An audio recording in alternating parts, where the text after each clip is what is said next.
ஒரு மாலை ஆடு மேய்ப்பவன் தனது ஆடுகளை கூட்டிக் கொண்டு வீட்டுக்கு நடந்து சென்றான். அப்போது ஒரு ஆட்டுக்குட்டி கவனிக்காமல் கூட்டத்திலிருந்து நழுவி தனியாக ஓடிவிட்டது.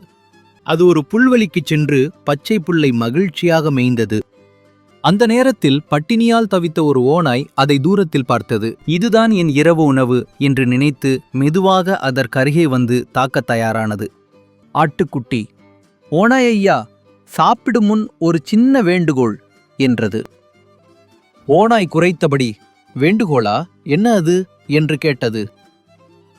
ஆமையா, நான் இப்போதான் புல்லை சாப்பிட்டேன். அது இன்னும் ஜீரணமாகலை. நான் கொஞ்சம் ஆடினால் ஜீரணமாகி ருசியாகவும் இருக்கும். அது நியாயமென ஓநாய்க்கு தோன்றியது.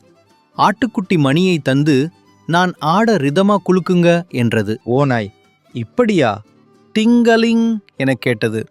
ஆனால் குட்டி, இல்லை, கொஞ்சம் பலமாக குலுக்குங்க என்றது. ஓநாய் மணியை பலத்த சத்தத்துடன் குலுக்கியது.